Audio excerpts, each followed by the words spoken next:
예배할 수 있음이 또 감사이고 은혜이고 또 구원이고 축복임을 깨닫는 귀한 시간 되게 하여 주옵소서.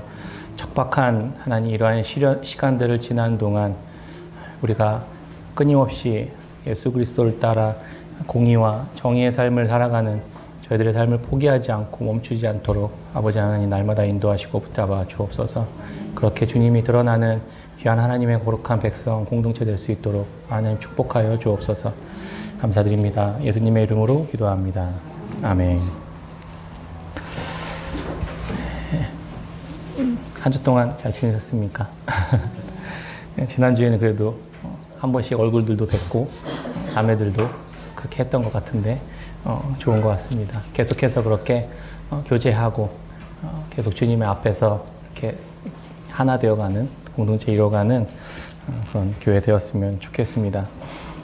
지난주에 설교에서 4차 산업혁명이 우리 사회를 또 우리들의 삶을 어떻게 인공지능이라는 첨단 과학기술이 잠식해가고 통제하고 또 다스리게 될지 생각해보는 시간을 가졌었습니다.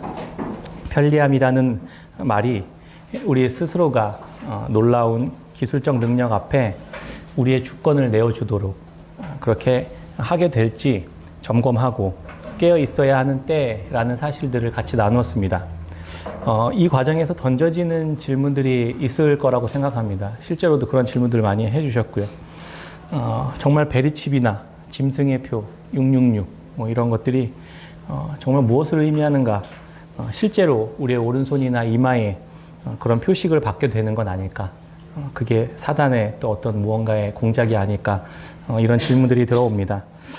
그것들이 단순히 편리함을 위한 어떤 기술적인 무언가라면 세상 속에서 경제 활동도 살아가고 하고 그렇게 살아가야 할 우리 삶의 일부가 될 텐데 그런 표들을 또 받지 않고 살아갈 수 있을까라는 질문들이 생기기도 합니다.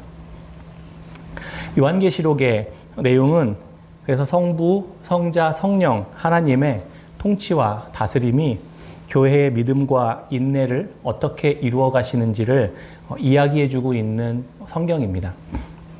요한계시록은 눈에 보이는 세계와 보이지 않는 세계, 보이는 세계 너머에 있는 보이지 않는 세계가 어떻게 동시에 함께 진행되어져 가고 있는지를 알려주는 요한 말씀입니다.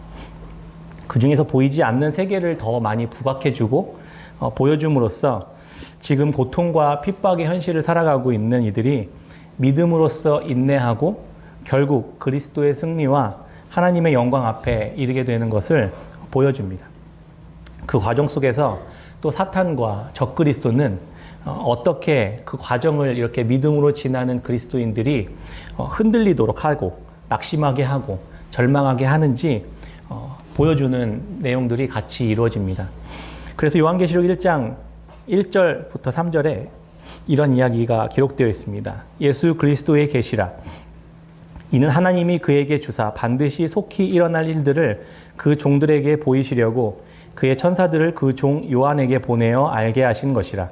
이 예언의 말씀을 읽는 자와 듣는 자와 그 가운데 기록한 것을 지키는 자는 복이 있나니 때가 가까움이라. 요한계시록은 이렇게 시작합니다.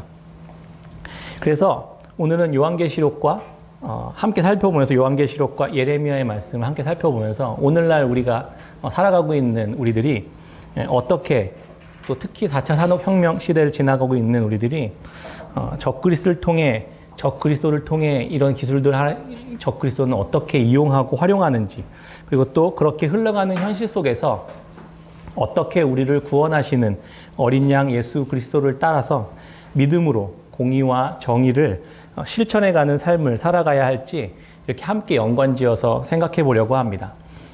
그래서 요한계시록 갔다가 이렇게 왔다 갔다 할 텐데 헷갈릴지 모르겠지만 그래도 한번 잘 들어보시면 좋겠습니다. 요한계시록이 기록될 당시에 유대인들은 로마의 통치 아래에 있었습니다. 거대한 권력과 강력한 힘에 억압당하고 그렇게 살아가고 있었던 초대교회의 그리스도인들은 보이지 않는 하나님과 또 현실적으로는 아무런 힘도 없는 자기 자신들 앞에서 유일하게 예수 그리스도만 붙들고 그렇게 믿음으로 견디며 살아가고 있었습니다. 그러한 현실 속에서 요한계시록 12장은 영적인 세계의 이미지를 이렇게 펼쳐 보여줍니다. 마치 SF 판타지 영화를 보는 것처럼 용이 등장합니다. 그리고 바다에서 나오는 짐승이 등장하고 땅에서 나오는 짐승이 등장합니다.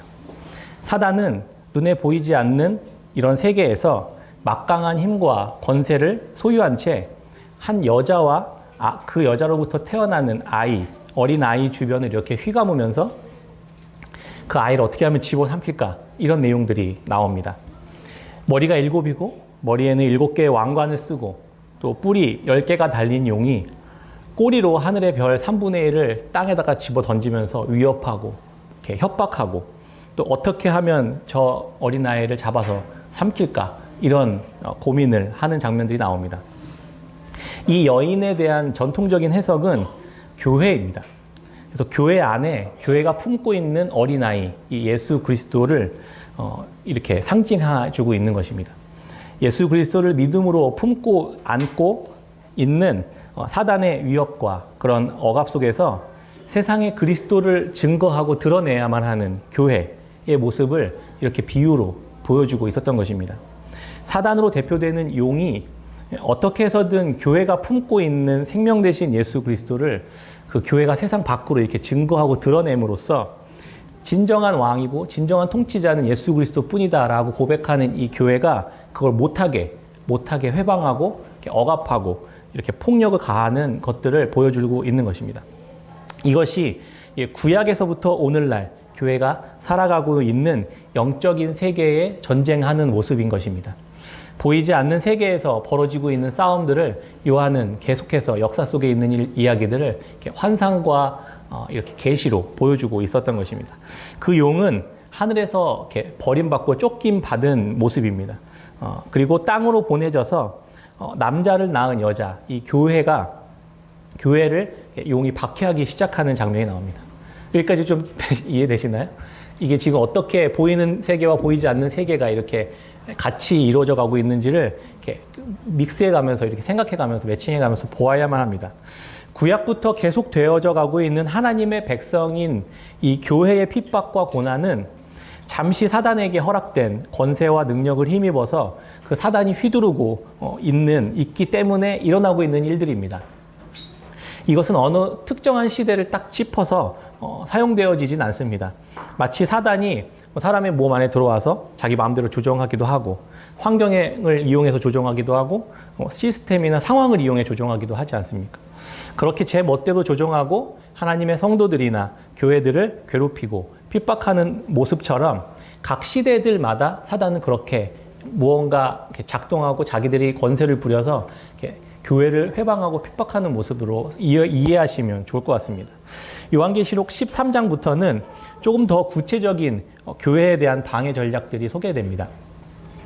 용이 하나님의 삼위일체의 창조 사역과 구속 사역을 흉내내는 모습들을 볼 수 있습니다. 바다에서 한 짐승이 이렇게 나옵니다. 그 용은 그 사단의 권세자인 이 용은 이렇게 바다에서 나오는 짐승에게 자기의 권한을 이렇게 위임해 줍니다. 마치 하나님께서 예수 그리스도에게 자기의 권세를 이렇게 위임하는 것처럼 그 모습을 패러디하는 것을 보게 됩니다. 요한계시록 13장 7절부터 10절까지 말씀을 보면 또 권세를 받아 성도들과 싸워 이기게 되고 각 족속과 백성과 방언과 나라를 다스리는 권세를 받으니 죽임을 당한 어린 양의 생명책에 창세 이후로 이름이 기록되지 못하고 이 땅에 사는 자들은 다 그 짐승에게 경배하리라. 누구든지 귀가 있거든 들을지어다. 사로잡힐 자는 사로잡혀 갈 것이요 칼에 죽을 자는 마땅히 칼에 죽을 것이니 성도들의 인내와 믿음이 여기 있느니라. 어디서 많이 들어보는 듯한 말씀 같지 않습니까?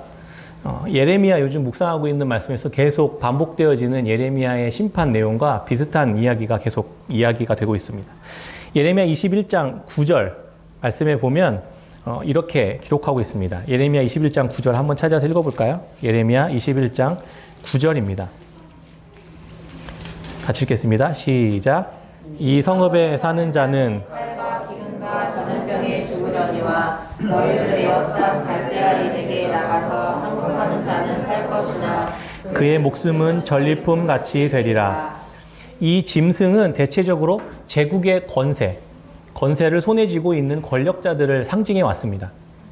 로마라는 강력한 제국과 그 제국을 다스리고 있는 이 황제의 권력과 횡포에 의해서 억압당하고 학대당하고 착취당하는 그런 포로되는 생활 속에서 성도들은 인내와 믿음으로 살아가는 자들, 이런 관계들이 유추될 수 있는 것입니다. 이스라엘 백성들이 바벨론이라는 강력한 제국과 이방 나라의 왕권에 의해 심판받게 되는 것과 비슷한 이야기가 이렇게 매칭돼서 설명되는 것입니다. 이처럼 잠시 사단과 세상 나라의 왕과 제국이 교회와 성도들, 또 이스라엘 백성들을 잠시 이기는 것처럼 보일 때가 있습니다. 잠시 하나님의 성전이 바벨론에 의해 침략당하고 파괴되고 패배하는 것처럼 보일 수도 있습니다. 또 이게 1세기 그 요한계시로 기록된 상황으로 넘어가 보면 또 똑같이 로마의 황제가 그리스도인들, 교회를 핍박하고 박해하는 것처럼 그렇게 그리스도인들을 막 통째로 뽑아버리는 것처럼 이렇게 되는 장면들, 그런 상황들을 경험하기도 하는 것입니다.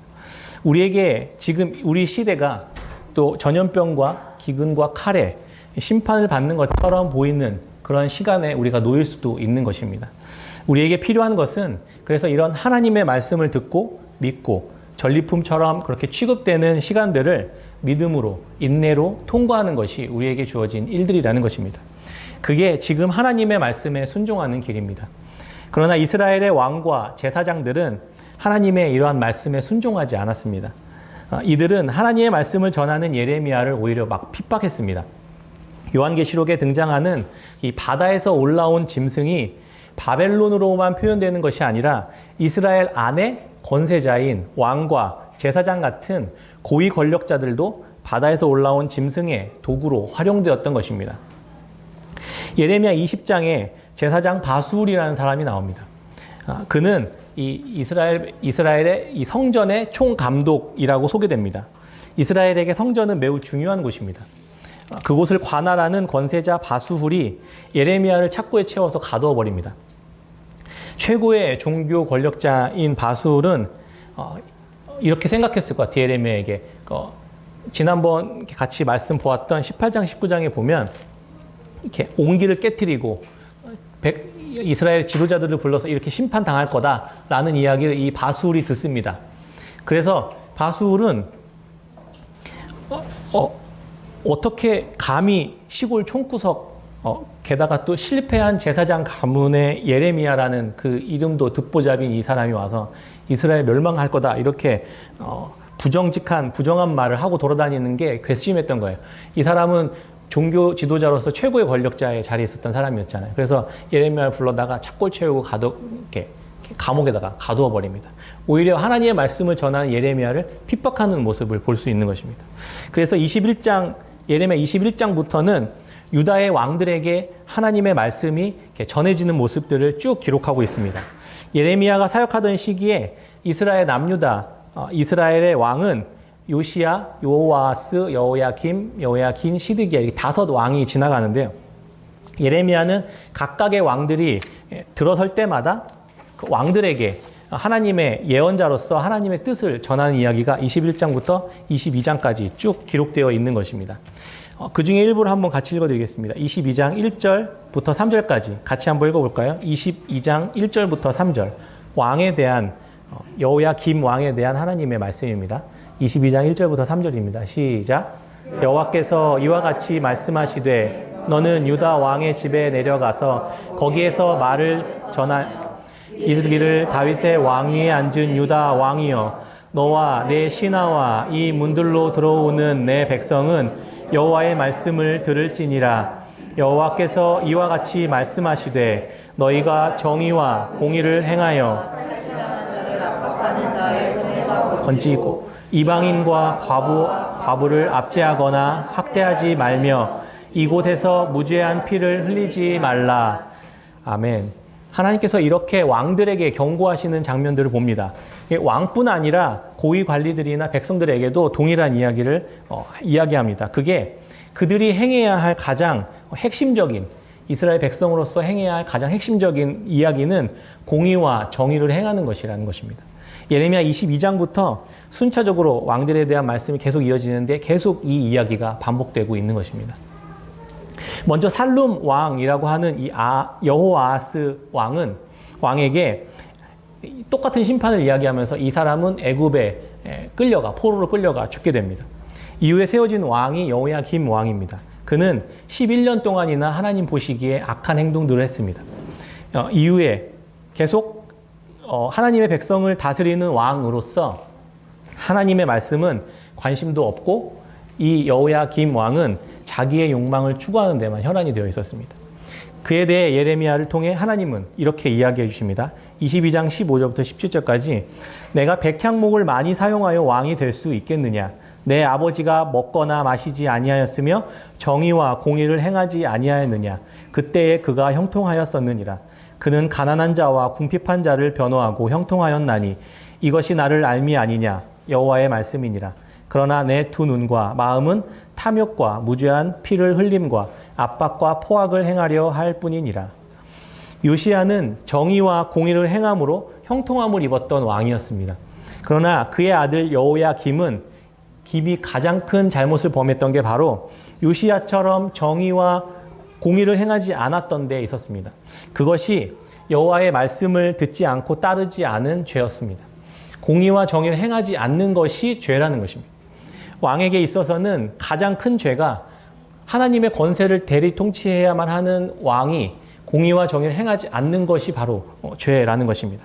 남유다의 마지막 왕이었던 시드기야는 바벨론의 침공에 멸망당하기 직전에 그렇게도 멸시하고 핍박하던 예레미야에게 아까 와서 착고를 채웠던 그 제사장 성읍의 최고 지도자였던 마아세야의 아들 스바냐와 중앙성소의 총감독이자 제사장이었던 이 바술이라는 사람을 보냅니다.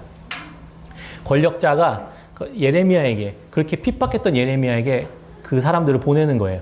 그리고 나서는 이렇게 이야기합니다. 21장 2절에 바벨론의 느부갓네살 왕이 우리를 치니 청컨대 너는 우리를 위하여 여호와께 간구하라. 여호와께서 혹시 그의 모든 기적으로 우리를 도와 행하시면 그가 우리를 떠나리라. 계속 경고하고 심판했지만 안 듣더니 바벨론이 정말 이제 마지막 이 시드기야 왕 때 이 예루살렘 성을 완전히 포위하고 계속 굶겨 죽이려고 하니까 그때에서야 예레미야를 찾아와서 기도해달라고 부탁하는 것입니다. 자신들이 중앙성소를 장악하고 있는 제사장이라면서 자기도 지혜가 있고 예언도 있고 책략도 있고 다 있다고 하면서 그렇게 듣지 않았던 예레미야의 말씀을 이제 와서는 별 볼 일 없었던 그 예레미야를 찾아와서는 기도를 부탁하고 있었던 것입니다. 스스로가 하나님과 전혀 상관없었던 종교파리를 하는 지도자였음을 인정하는 꼴이 되었던 것입니다. 이들에게 하나님은 이렇게 말씀하십니다. 21장 12절에 여호와께서 이와 같이 말씀하시니라. 다윗의 집이여 너는 아침마다 정의롭게 판결하여 탈취장한 자를 압박자의 손에서 건지라. 그리하지 아니하면 너희 악행 때문에 내 분노가 불같이 일어나서 사르리니 능히 끌 자가 없으리라. 아무리 높은 지위에 있는 자라 할지라도 아무리 신령한 예언과 듣기 좋은 하나님의 말씀을 전하는 것 같이 보이는 사람이라 할지라도 결국 정말 하나님의 말씀을 전하는 자가 옳은 자라는 것을 이렇게 선언해 주고 있습니다. 왕과 제사장은 하나님의 나라를 공의와 정의로 다스려야 할 책임과 권한을 이렇게 위임받은 자들이었습니다.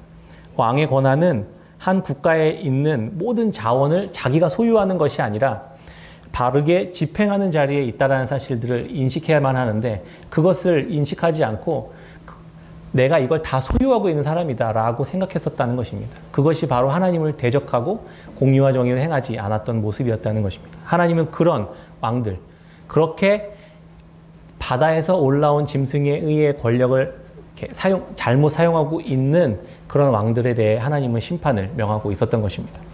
공의란 영어로 justice라고 표현하는데 구약에서는 115번이나 사용되는 단어입니다. 공의 혹은 공평에 해당하는 히브리어는 미시파트라는 단어를 쓰는데 이 단어는 재판이라는 의미입니다. 법률적인 의미로 사법적 올바름을 말합니다. 쉽게 말하면 약속을 정확하게 지켜내는 것입니다. 이게 하나님에게 속한 단어입니다. 재판관은 법에 따라 정확하게 판결하는 것이고 합의된 내용에 따라 계약과 약속을 정확히 수행하는 것입니다. 법 앞에 만민을 평등하게 대하는 것, 그리고 반칙과 특권을 인정하지 않는 것입니다. 육상 트랙에서 출발점을 다 같이 만들어주는 것과 같고 정확한 거리를 함께 뛰어야만 뛰도록 이렇게 해주는 것이 이게 공의입니다. 어떤 사람은 안쪽으로만 돌고 어떤 사람은 바깥쪽으로만 돌면 이건 공의롭지 않은 것입니다. 그래서 구조적이고 제도적인 올바름을 뜻합니다. 누구도 그 정해진 규칙과 약속 안에서 경기하도록 심판하는 역할을 하는 것이 권력자들이 가지고 있어야만 하는 태도인 것입니다. 이것이 하나님이 다스리는 나라의 공의로운 나라의 모습입니다. 저희 아이들이 부루마블 게임을 하고 있었습니다. 사촌들과 동네 아이들까지 이렇게 같이 모여서 하고 있었습니다. 성아가 억울한 눈으로 저한테 달려와서 아빠 제가 2번 해놓고 한 번 했다고 우겨 이러는 거예요. 그래서 저는 아빠니까 무조건 아들 편을 들어줘야 할까요? 아니면 제가 어른이고 힘이 세니까 야 너 왜 우겨? 그러면 안 되지. 한 번 해놓고 안 했다고 우겼으니까 벌칙으로 너는 10번 동안 하지 마. 이러면 어떻게 될까요? 그건 어른으로서 또 힘을 가지고 있는 사람으로서 악한 짓을 하게 되는 것입니다. 반대로 그냥 몰래 한 번씩 더 하고 있는 그 아이를, 그 사람을, 그 대상을 그런 사람을 가만히 놔두고 계속 그것들이 그냥 계속 이렇게 횡행하도록 내버려 둔다면 함께 하고 있었던 그 경기 자체가 다 어그러지고 망가지게 될 것입니다. 더 이상 함께하고 있었던 이 경기는 어떤 로비나 어떤 다른 힘의 개입으로 인해서 왜곡되어지는 판단들이 생기면 제대로 된 경기가 진행될 수 없는 것과 마찬가지입니다. 거짓과 속임이 계속 난무하고 로비로 협박하고 억누르는 그런 경기가 된다면 이건 다 망가지는, 함께 다 망가지는 그러한 모습이 될 것입니다. 공의가 그래서 바로 세워지지 않으면 공평하지 않은 경기에서 패배한 사람은 원한과 앙심을 품게 됩니다. 그러면 그 공동체는 계속해서 불안해지고 서로를 불신하게 되는 것입니다. 공의가 깨어지면 공동체 전체가 함께 망하는 그런 결과를 맞이하게 되는 것입니다. 그래서 이스라엘 백성들이 함께 거짓과 불의와 탐욕을 나머지 사람들도 모두 쫓아가게 되었던 것입니다. 연일 부동산 소식으로 시끄럽죠. 이번에 21대 여당 국회의원들이 다주택자 비율이 24%나 된다는 기사를 보았습니다. 부동산 가격을 잡겠다고 그렇게 큰 소리 뻥뻥 치면서 입법을 하는 국회의원이 자기 자신들 스스로가 다주택자였던 것입니다. 청와대와 비서관급 이상 참모 중에 15명이 다주택자였던 것입니다. 야당은 어떨까요? 야당은 40%가 다주택자였습니다. 게다가 이들이 대부분이 국토위, 기재위 간사들이었습니다. 어떻게 공정하게 집값을 잡는 법을 만들고 입법할 수 있을까? 이런 사람들이 이렇게 의심하는 기사들, 그렇게 지적하는 기사들이 계속 요즘 나오고 있습니다. 공평하지 못하고 정의롭지 않은 것입니다. 대부분의 사람들은 열심히 성실히 일해도 평생 집 한 채 갖지 못하며 살아가는데 정치에 작은 기대를 했던 국민들은 실망감을 넘어서 배신감을 느끼는 것 같습니다. 이스라엘 지도자들은 그것들을 그렇게 자기 멋대로 제 유익대로 활용했던 것입니다. 앞서 계시록에 언급했던 하나님을 대적하는 무리인 사단이 용과 그의 하수인인 바다에서 나온 생물이 그런 관계였던 것입니다. 폭압하고 착취하고 불의하게 나라를 다스립니다. 하나님의 나라의 권한을 위임받은 이 왕들이 이 사단과 바다 짐승처럼 나라를 불의하게 다스리고 있었던 것입니다. 하나님은 반드시 그런 모습들, 그런 왕들, 그런 권력들을 심판하시겠다라고 말씀하시는 것입니다. 그래서 20장부터 22장까지가 이 왕들, 권력자들에 대한 심판에 대한 메시지가 계속 쭉 기록되어 있는 것입니다. 그리고 두 번째는 요한계시록 13장 11절부터 시작되는 또 다른 짐승이 하나 등장합니다. 그 짐승은 땅에서부터 올라옵니다. 이 짐승은 어린 양처럼 두 뿔이 있고 용처럼 말도 합니다. 이 짐승은 예수 그리스도의 영을 받아 사람들로 하여금 예수님을 따르고 섬기도록 하는 성령님을 흉내내고 있는 모습을 볼 수 있습니다. 용은 모든 권세와 권력을 다 장악하고 능력을 부여하고 계시는 성부 하나님을 패러디하고 있는 것이고, 바다에서 나온 짐승은 성자 예수님을 패러디하고 있고, 땅에서 나온 짐승은 성령 하나님을 패러디하고 있는 것입니다. 땅의 짐승은 그래서 사람들로 하여금 바다에서 나온 짐승을 섬기도록, 그렇게 하는 역할을 합니다. 우상을 만들고는 그 우상에게 생기를 불어넣었습니다. 이 어서 본 장면이죠. 인간을 만들어 생기를 불어넣는 그 성령 하나님의 역할들을 이렇게 흉내내고 있는 것입니다. 역사 속에 큰 이적과 이런 신비로운 일들을 보여주면서 사람들을 미혹해서 바다에서 나온 짐승을 섬기도록 하는 게 땅에서 나온 짐승이 하는 역할입니다. 역사 속에 나타난 제국과 왕권을 계속 섬기도록 돕는 이 역할을 하는 것입니다. 그래서 이 땅에서 나온 짐승은 대체적으로 왕과 제국에 빌붙어서 그들과 함께 권력을 이렇게 나눠 먹으면서 이렇게 한 몸처럼 살아가고 있는 거짓 선지자들에 대한 비유로 이렇게 땅에서 나온 짐승들을 많이 이야기합니다. 666에, 여기서 나오는 666이 이제 나오거든요. 이 땅에서 나온 짐승이. 666에 관해 많은 이야기들이 회자되지만 정확히 말하면 요한계시록에서 언급하는 숫자는 지금 우리가 이렇게 막 두려워하고 있는 베리칩이나 지난주 같이 나왔던 뉴럴레이스 같은 뭐 이렇게 그런 생체 칩들을 이용해서 특정한 그런 무언가를 이야기하는 것은 아닙니다. 그래서 너무 두려워하실 필요는 없습니다. 그러나 그러한 것들이 하나님과 예수 그리스도가 아닌 다른 세상의 제국이나 권력들을 숭배하도록, 이렇게 돈을 숭배하도록, 자본을 숭배하도록 이렇게 상징되는 그런 무언가를 이렇게 섬기도록 하는 도구로 활용될 수는 있다는 것입니다. 그런 우상이고, 그래서 땅에서 나온 짐승에 의해서 활용되는 도구가 될 수 있다는 정도만 알고 있으면, 우리가 긴장하면서 알고 있으면 될 것 같습니다. 이 666이라는 표시가 왜 이마와 손에 새기는 짐승의 수가 되는지 알려면 유대인들이 알고 또 사용하고 있는 게마트리아라는 독특한 방식을 좀 알아야 합니다. 그래서 게마트리아는 히브리어 알파벳 22개의 단어에 숫자를 부여합니다. 그래서 히브리어 단어나 문장을 표현하는 유대교의 수비학을 말한다고 합니다. 이 게마트리아라는 방식이요. 이 숫자 666을 게마트리아라는 이런 방식을 통해서 히브리어 문자로 바꾸고 이 히브리어 문자를 다시 헬라어로 바꾸면 이게 네로 카이사르라는 단어가 된다고 합니다. 그러니까 다시 다른 계시록 사본에는 616이라는 표현으로 이렇게 기록되어 있는 사본들도 있어요. 요한계시록에는. 그런데 이 616이라는 숫자를 같은 방식으로 바꾸면 도미티아누스가 됩니다. 그러나 이런 표현하는 방식들이 어떤 특정한 사람이나 어떤 특정한 나라나 권세자들을 딱 지칭하는 것이 아니라 그런 것도 있지만 이 히브리인들의 사고에는 이 숫자와 의미들을 계속 이렇게 활용하는 그런 방식들이 되게 발달되어 있어요. 예를 들면 888은 영원, 그 다음에 예수, 사랑, 빛 이런 것들을 이렇게 의미하는 단어 숫자로 쓰이고 777은 하나님, 하늘이라는 의미로 쓰인다고 합니다.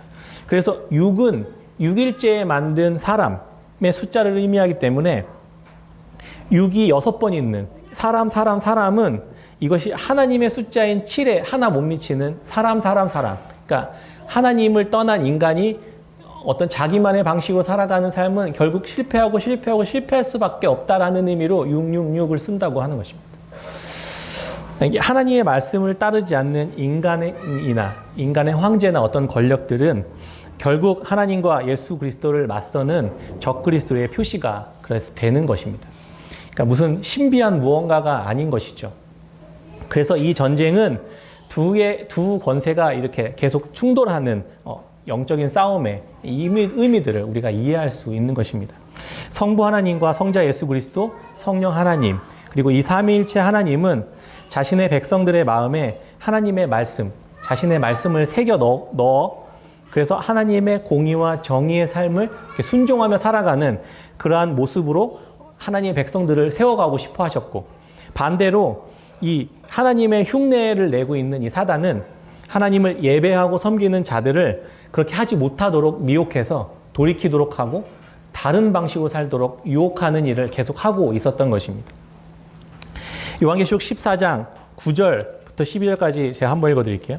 또 다른 천사 곧 셋째가 그 뒤를 따라 큰 음성으로 이르되 만일 누구든지 짐승과 그의 우상에게 경배하고 이마나 손에 표를 받으면 그도 하나님의 진노의 포도주를 마시리니 그 진노의 잔에 섞인 것이 없이 부은 포도주라. 거룩한 천사들 앞과 어린 양 앞에서 불과 유황으로 고난을 받으리니 그 고난의 연기가 세세토록 올라가리로다. 짐승과 그의 우상에게 경배하고 그의 이름표를 받는 자는 누구든지 밤낮 쉼을 얻지 못하리라 하더라. 성도들의 인내가 여기 있나니 그들은 하나님의 계명과 예수에 대한 믿음을 지키는 자니라. 결국 요한계시록도 마지막에는 예수 그리스도에 대한 믿음과 인내로 이 믿음을 지켜나가는 자들, 그것이 대안이다라고 이야기하면서 마무리 짓는 것입니다. 짐승의 표가 이 어떤 것이다라고 특정하고 우리가 정의할 수는 없지만 그 표를 받은 자들의 특징을 보면 고난을 당하고 계속 밤낮 쉼을 얻지 못하는 삶에 빠져 들어가는 것을 볼 수 있습니다. 이런 산업혁명의 시기마다 교회는 그 혁명의 시기 속에서 살아갔지만 그런 기술들을 하나님처럼 숭배하는 삶에 빠지지 않았습니다. 그래서 하나님 말씀을 붙들고 그 안에서도 기도하며 하나님만 섬기고 예수 그리스도만 예배하며 그렇게 살았던 것처럼 또 우리 또한 4차 산업혁명의 시대를 지날 때 지금까지는 한 번도 경험해보지 못했던 이런 대단한 기술과 어떤 엄청난 과학 기술로 무장된 이런 인공지능의 시대를 살아갈 때에도 의료, 통신, 컴퓨터, 인공지능 같은 것들이 그러한 것들을 의지하는 것이 아니라, 그러한 것들을 숭배하는 것이 아니라, 그러한 것들에 우리의 마음을 빼앗기는 것이 아니라 오직 계속해서 예수 그리스도를 의지하며 믿음으로 살아가는 것이 우리들에게 요구되는 시대가 되었던 것입니다. 땅에서 나온 짐승은 그가 만든 우상을 계속해서 숭배하도록 우리를 계속 그리스도인들을 미혹합니다. 예레미야 23장 9절부터는 거짓 선지자들의 불의에 대해 계속 고발하고 심판하시는 말씀을 하십니다. 땅에서 나온 짐승들, 그들이 거짓 선지자들에게 이렇게 대입된다고 했잖아요. 23장 9절부터 17절까지 이야기를 제가 이렇게 선별해서 한번 읽어드리겠습니다. 선지자들에 대한 말씀이라. 그들은 바알을 의지하고 예언하여 내 백성 이스라엘을 그릇되게 하였고 그들은 간음을 행하며 거짓을 말하며 악을 행하는 자의 손을 강하게 하여 사람으로 그 악에서 돌이킴이 없게 하였은즉 그들은 다 내 앞에서 소돔과 다름이 없고 그 주민은 고모라와 다름없느니라. 너희에게 예언하는 선지자들의 말을 듣지 말라. 그들은 너희에게 헛된 것을 가르치나니 그들이 말한 묵시는 자기 마음으로 말미암은 것이요 여호와의 입에서 나온 것이 아니니라. 항상 그들이 나를 멸시하는 자에게 이르기를 너희가 평안하리라 여호와의 말씀이니라 하며 또 자기 마음이 완악한 대로 행하는 모든 사람에게 이르기를 재앙이 너희에게 임하지 아니하리라 하였느니라. 하나님의 말씀을 전해야 할 선지자들이 바알의 우상을 섬기고 하나님의 백성들을 더 악하고 음란하게 만들었던 것입니다.